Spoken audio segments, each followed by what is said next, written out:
Pay attention to the figure in the SWAT gear. Note the heavy vest, the tactical helmet, and the strange metallic tool in their hand.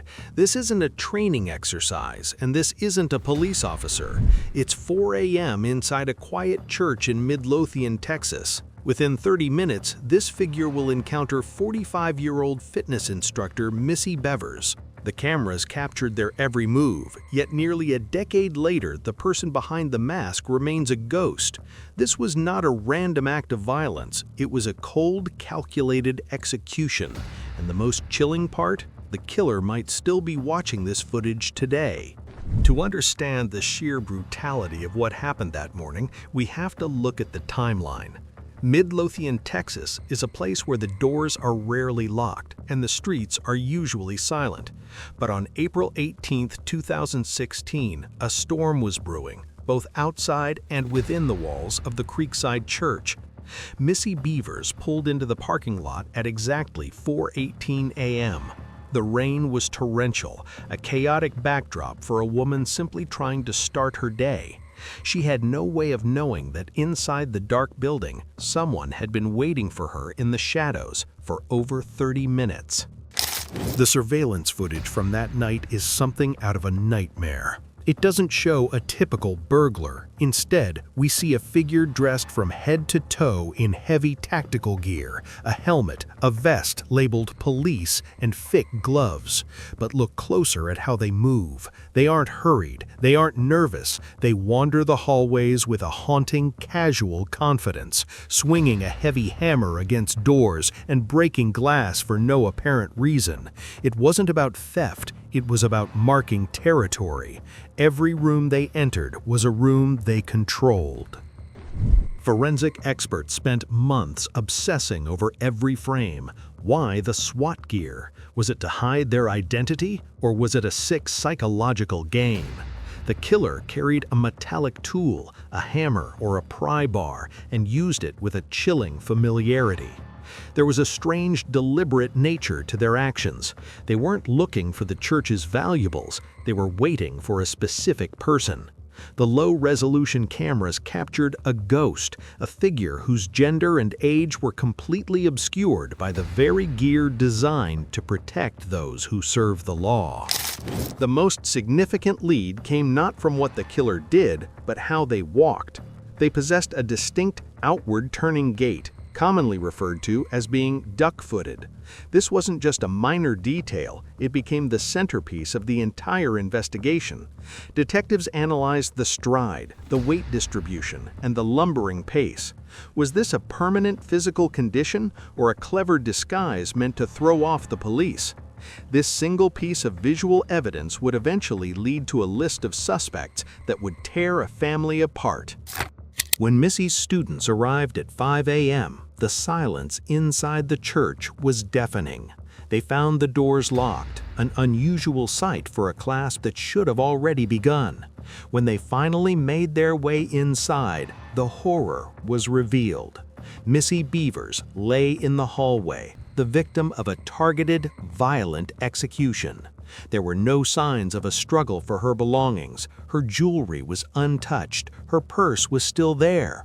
This was a message, a cold, calculated strike that left investigators asking one question: how did the killer know she would be there, alone, in the dark, at exactly 4:18 a.m.? In every murder investigation, the first suspects are those closest to the victim. For Missy Bevers, the spotlight immediately turned toward her family. Detectives began a grueling process of tracing phone records, financial statements, and digital footprints. They discovered a world that was far from the perfect suburban image Missy projected. There were secrets, private messages, and a growing tension that pointed to someone who knew her every move. Days before the attack, Missy confided in friends about an unsettling message she received on LinkedIn. It wasn't from a friend or colleague, it was from a stranger. The tone was creepy and anonymous, leaving her with a lingering sense of dread. Investigators spent months trying to trace the digital path of this message, wondering if it was the first sign of a predator marking their target. Was this the person in the SWAT gear, watching her from behind a screen before moving into the shadows of the church? Missy's husband, Brandon Bevers, was away on a fishing trip in Mississippi when the murder occurred. His alibi was rock solid, supported by witnesses and travel records. However, the public's eye is often unforgiving. Online forums were filled with speculation about the state of their marriage and whether Brandon knew more than he was letting on. Despite being cleared by the police, Brandon found himself at the center of a media storm, forced to defend his innocence while mourning the brutal loss of his wife. Then came the most bizarre lead of all. Randy Bevers, Missy's father-in-law, arrived at a local dry cleaner just days after the murder. He was carrying a blood-stained shirt. When questioned, he claimed the blood was from a dogfight. While the police eventually confirmed his story through DNA testing, the internet wasn't convinced. Conspiracy theories exploded online, with people comparing Randy's walk to the strange, duck-footed gait of the killer in the church. The internet became a digital courtroom, and the Bevers family was at the center of it.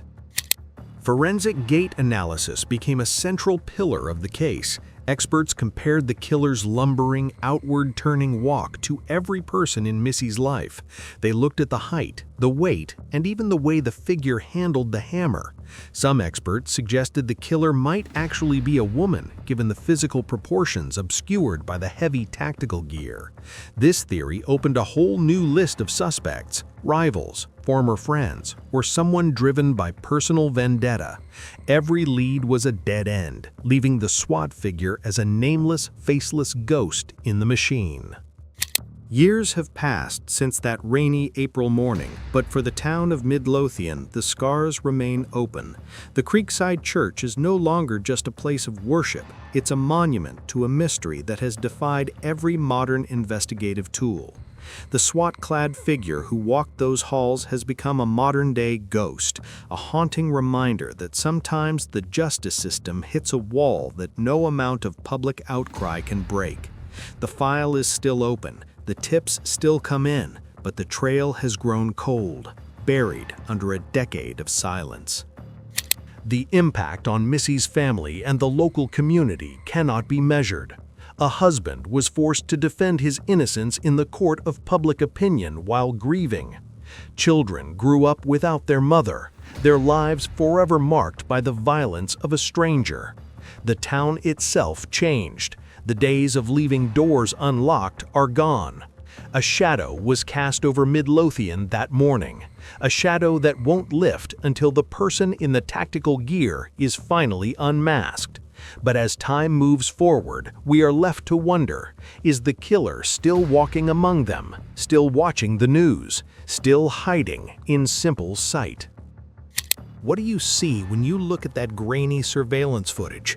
Is it a professional, a jealous rival, or someone we haven't even considered? Your theories matter. Every observation, every detail discussed in the comments keeps Missy's story alive. If you believe in finding the truth hidden in the shadows, make sure to like this video and subscribe to Shadow Sequence. We are committed to diving deep into these cold cases, ensuring that no victim is ever forgotten. Thank you for being part of this investigation. Stay vigilant, stay safe, and we will see you in the next frame.